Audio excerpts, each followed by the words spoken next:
시작하겠습니다. 우리가 지난 시간까지 국민 경제의 의미에 대해서, 그 다음에 국민 경제와 경제 성장에 대해서 살펴봤는데, 이번 시간에는 국민 경제가 가지고 있는 문제에 대해서 보도록 하겠습니다. 오늘 먼저 공부할 내용은 4-2-1 실업과 국민 경제인데요. 국민 경제의 문제를 교과서에서 두 가지를 짚고 있습니다. 첫 번째는 실업, 그다음 두 번째는 인플레이션이고, 우리는 먼저 실업에 대해서 보도록 하겠습니다. 흔히 실업이란 일자리가 없는 사람을 말해요. 실업자란 일자리가 없는 사람이에요. 직업이 없는 상황을 이야기를 합니다. 라고 말을 하는데, 그러면 선생님이 이렇게 질문을 할 수 있어요. 그러면 학생은 실업자인가? 가정주부는 실업자인가? 3살짜리 꼬마아이는 실업자인가? 이런 질문을 할 수가 있어요. 그럼 여러분들 좀 고민이 되죠.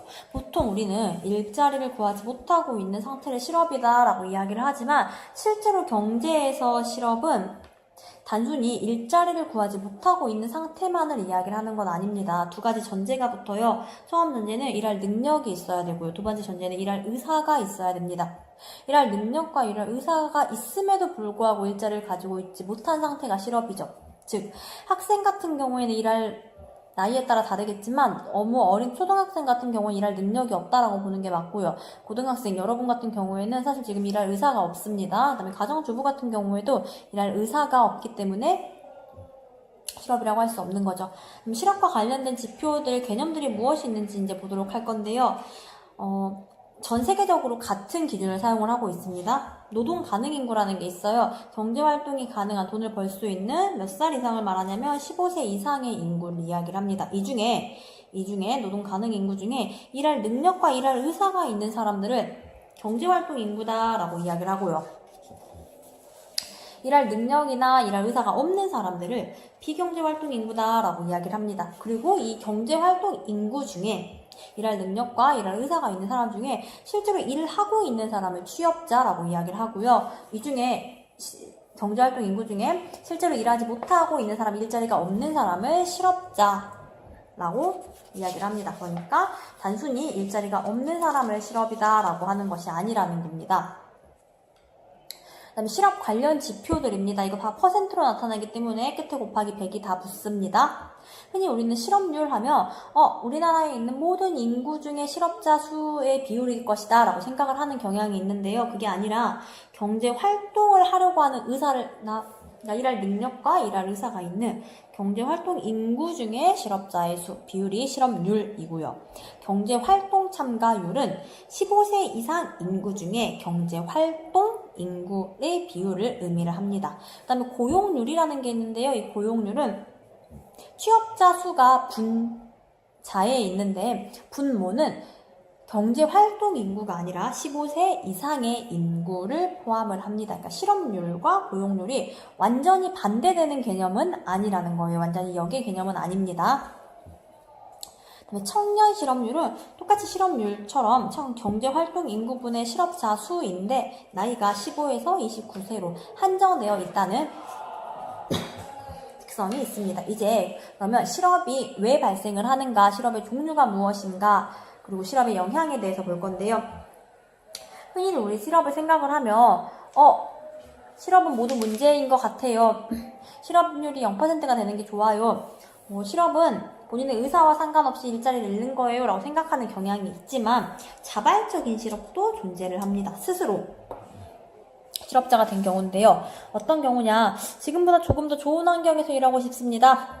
지금보다 조금 더 높은 임금을 받고 싶습니다. 제 적성에 맞는 일을 하고 싶어요 라는 이유에서 생기는 마찰적 실업이 자발적 실업의 대표적인 예입니다. 그러니까 이 직장과 이 직장이 부딪히면서 생기는 실업이다 라고 해서 직장을 이동하거나 탐색하는 과정에서 일시적으로 생기는 실업인데, 사실 이거는 본인이 선택을 하는 것이고 기간이 상대적으로 짧고, 그 다음에 자원을 적절한 곳에서 배치한다는 효과가 있기 때문에 사회적으로 큰 문제가 되지는 않아요. 이 문제는 무엇이냐? 비자발적으로 나의 의사와는 상관없이 일자리가 없어서 실업자가 된 경우가 문제인데, 크게 이렇게 세 가지로 나눠볼 수 있습니다. 경기가 안 좋아서 노동의 수요가 감소하여서 발생하는 실업을 경기적 실업이라고 합니다.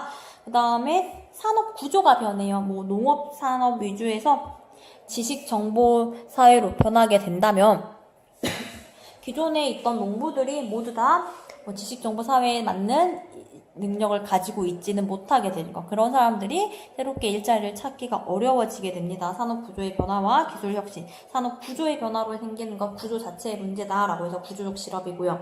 그다음에 계절적인 변화로 인해서 특정 수요 시기에 노동 수요가 감소하는 일. 뭐 농사 짓는 사람들 같은 경우에는 농한기에 일할 자리가 없어지고요. 그 다음에 대학생들이 졸업을 하고 일자리를 구하는 1월, 2월 같은 경우에는 상대적으로 일자리를 원하는 사람이 많아지기 때문에 경제활동 인구가 많아지기 때문에 실업이 많이 발생을 하게 됩니다. 실업이 발생을 하게 되면 어떠한 영향을 끼치느냐? 일단 돈을 벌고 싶은데 돈을 못 벌죠. 그러니까 가게가 소득이 감소한다라는 문제가 있고, 일한다는 건 단순히 돈을 버는 것만을 의미를 하진 않습니다. 그래서 본인이 사회에 기여를 하고 자아실현을 한다라는 점에서 일하지 못하면 그로 인한 스트레스가 무시할 수 없겠죠. 그리고 일할 수 있는 사람들이 유용한 인적 자원이 일하고 있지 못하기 때문에 인적 자원이 낭비가 되게 된다는 점. 그 다음에 가게가 돈을 못 벌게 되면 당연히 돈을 안 쓰겠죠. 소비가 위축됩니다. 소비가 위축되면 또 누군가는 돈을 못 벌게 되고 계속 소비가 위축되는 사회 전반에 문제가 생기게 되고, 이런 사람들에게 이제 실업급여라든지 복지정책이라든지 이런 걸 펼치다 보면 세금이 증가를 하게 되는데, 그러면 세금을 내는 사람들, 납세자의 부담도 증가하게 되겠죠.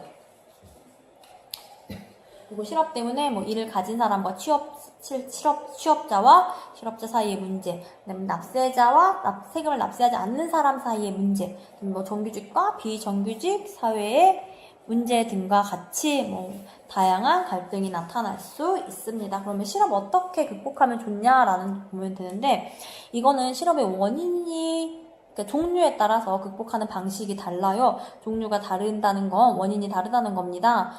아픈데 적절한 처방을 해야겠죠. 마찰적 실업 같은 경우에는 지금 일자리를 탐색하고 있는 겁니다. 그러니까 탐색을 하기 위해서 적절한 정보를 제공을 해줘야 된다는 것이고요. 그럼 경기적 실업 같은 경우에는 사실 경기가 회복이 되면 어느 정도 돌아오게 되는데, 무작정 기다리다 보면 아까 실업의 영향에서 부정적인 영향들이 많기 때문에 정부가 먼저 나서서 일자리를 만들어준다든지 아니면 돈을 써서 기업들을 자극을 한다든지 등의 방식을 사용할 수 있습니다. 구조적 실업 같은 경우에는 산업 구조와 기술 때문에 발생하는 거라고 했죠. 그러니까 사람들에게 교육을 시키는 거예요. 직업 교육을 시켜서 산업 구조가 바뀌더라도 그에 맞춰서 일할 수 있도록 일자리를 정보를 제공하는 역할을 해야 되고, 마지막으로 계절적 실업 같은 경우에는 농공단지를 구성을 합니다. 농공단지라고 하면 농촌에 있는 공업단지를 얘기를 하는데, 농부들이 농한기에 남는 노동력을 활용을 해서 일할 수 있도록 하는 단지를 개설을 하고요. 그다음에 계절적 요인으로 특정한 시기에 노동 수요가 감소한다던가 아니면 특정한 시기에 노동 공급이 증가한다던가 라고 하면 사람들이 고용을 할 수 있도록 기업에 어느 정도 지원금을 지급하는 것 등도 있습니다.